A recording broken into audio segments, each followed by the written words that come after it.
y'all, welcome to my YouTube channel. I'm Cecily, also known as Bad Fat Black Girl. I'm a writer, I'm an entertainment journalist, I'm a trap feminist, and I may or may not be in an abusive relationship with an app on my phone. It's called Clubhouse. And baby, when I tell you it's chaotic, okay?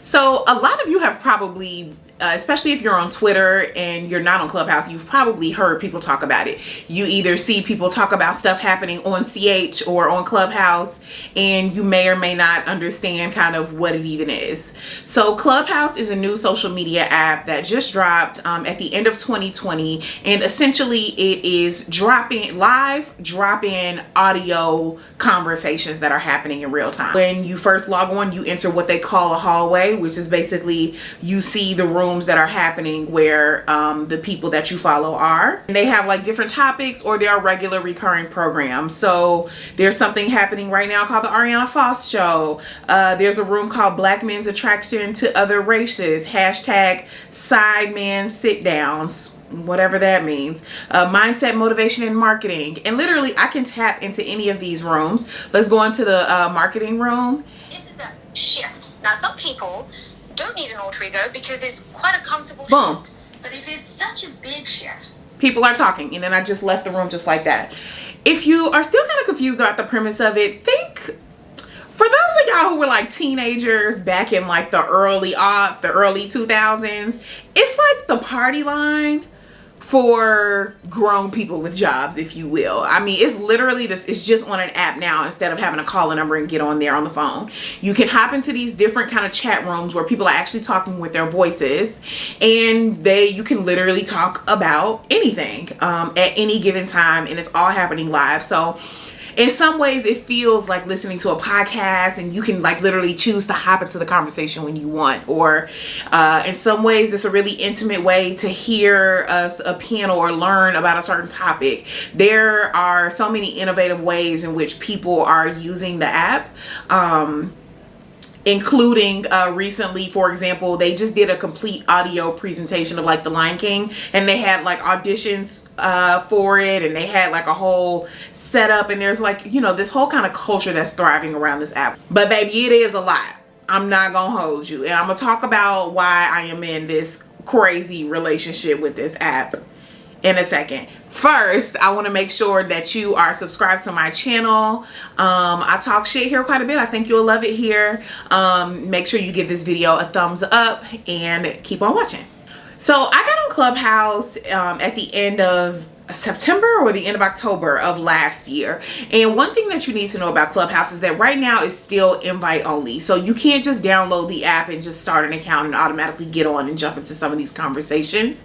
You actually do have to have an invite from someone who is already using the platform. When the app first launched, and when I don't even actually know when it launched. When the app first launched, it was very, a lot of folks from like the industry, from like the entertainment industry, a lot of folks who had really important jobs in tech, those were the folks who were part of the app. So there was a little bit of exclusivity around Clubhouse when it first started that has kind of set the tone for how the app is kind of used. So there are celebrities on there. For example, 21 Savage is one of my favorite people to follow on Clubhouse. He's always acting up. I love following Metro Boomin. I follow Cash Doll. She's always a key.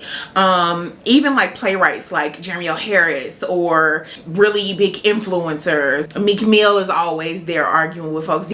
The point is that like there are celebrities there, and because you are literally getting into these like these rooms with them, you have very intimate access to talk to them about just the most random things, like, you know, being able to, I remember like one of my favorite nights on Clubhouse, like I got to ask Mike Will Made It about, you know, kind of the evolution of like trap music and trap culture and how that terminology is watered down. He had like, you know, really insightful things to say. I've been in really great rooms about entrepreneurship, or rooms about open relationships, literally about everything.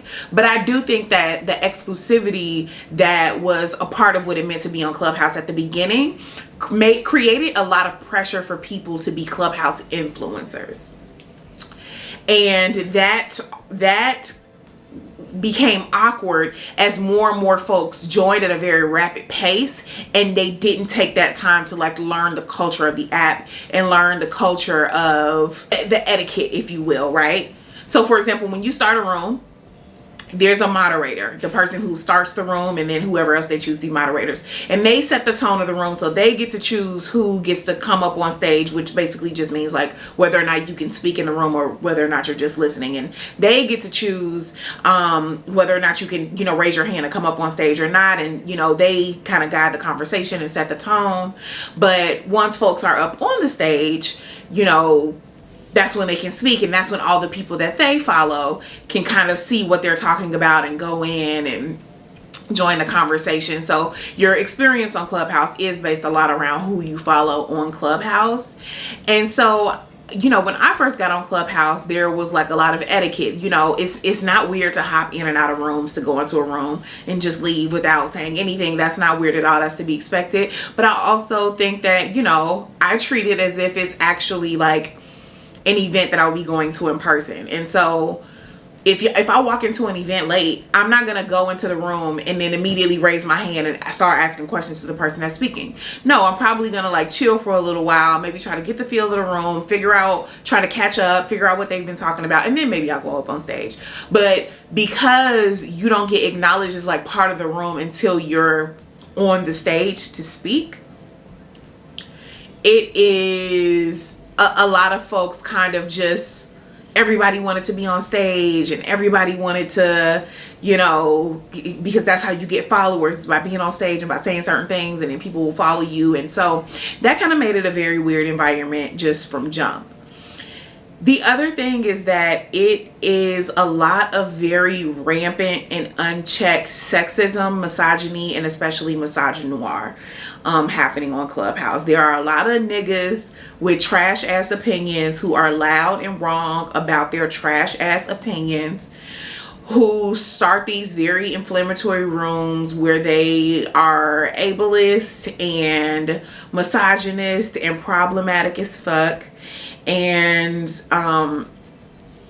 they attract hundreds and hundreds of other people who are also on that same bullshit. And so that is also starting to become just a little bit of a drag. I think that for me, I got on Clubhouse and went super hard on it the first few weeks that I was on. I was on all the time. I was having all these conversations, and I was doing all this stuff, and I think I got burnt out and got a little fatigued from it. Because what I do love about Clubhouse is that, you know, unlike watching a YouTube video or something like that, even though you can talk and participate, the app allows you to do other things on your phone while you're at it. So like I can like still check Instagram, I can be on Twitter, I can live tweet kind of some of the funny moments that are happening in the conversation. I can do all of these different things and still be present in these conversations. So it's almost like it literally, again, it's like the party line in terms of you can have all of these conversations with folks and not be pulled away from your life in the same way that some other apps tend to do. But I also think that as more and more people were on Clubhouse, it's so easy to fall down the rabbit holes and you can just end up there all day. And, you know, you go in, you hear one thing stupid, your whole mood is fucked up. You are less interested in what is going on. And I think I just got burnt out. That's not to say that there's nothing good about Clubhouse though. There are some amazing clubs that I'm a part of and some very meaningful conversations that happen actually quite frequently. I already mentioned that I love following 21 Savage on Clubhouse because one of the other things that he does is that he always does R&B Tuesdays. And y'all know 21 do not play about his R&B, okay? Oh yeah. I actually run a club on Clubhouse called Fat Girls Winning, where we just talk about being like bad fat bitches, you know what I mean? I love pussy rapping, all of that. They do a weekly chat on Wednesdays where they talk specifically about, you know, a lot of female rappers, also trans women rappers, and, you know, talk about what's happening kind of in the culture. Fun fact, I actually just had the creators of pussy rapping, all that, on my podcast, Purse First. So you can actually listen to that on Apple and Spotify podcasts. And so there are these very meaningful communities that are being built, and there are these very meaningful conversations that are happening, but it can get very triggering. It can get very triggering and it can get very overwhelming. So if I had to give folks tips who are just joining Clubhouse. Be very strategic about the people that you follow. That is going to really dictate what your hallway looks like. In other words, what rooms are shown to you when you first get on the app. And join clubs, because those really do help to foster a sense of community, and they continuously guide you in the direction that you want to go in terms of what you want to get out of the app. I think for a lot of people, when Clubhouse was first started, a lot of people wanted to be on Clubhouse to network specifically. Like, that was like a huge thing to come out of it. I was actually really excited about it for that regard. I also think one of the reasons why it got kind of overwhelming for me is because I'm having career anxiety right now, but girl, we can't talk about that right now. So I think that for whatever you want Clubhouse to be for you, is so important to curate who you are following. I would honestly say too, like, Clubhouse, even like, just, you know, that's not the place to follow, you know, the people you went to college with just because y'all are friendly and y'all want to follow each other.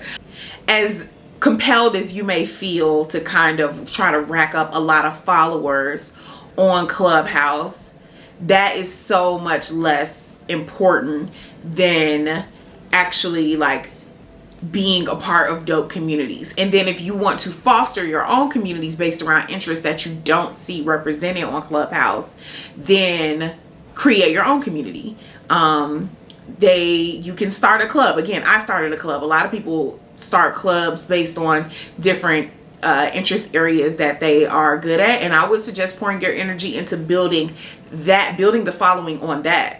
So for me, like, I would rather Fat Girls Winning have more followers than I personally have on Clubhouse, because I'm really interested in continuing to have conversations rooted in that experience of being fat femme. The other thing that I would advise is to please keep yourself on mute, and please really ask yourself if you really have anything to add to the conversation before you bring your ass up on the stage, because baby, we might not want to hear it, okay?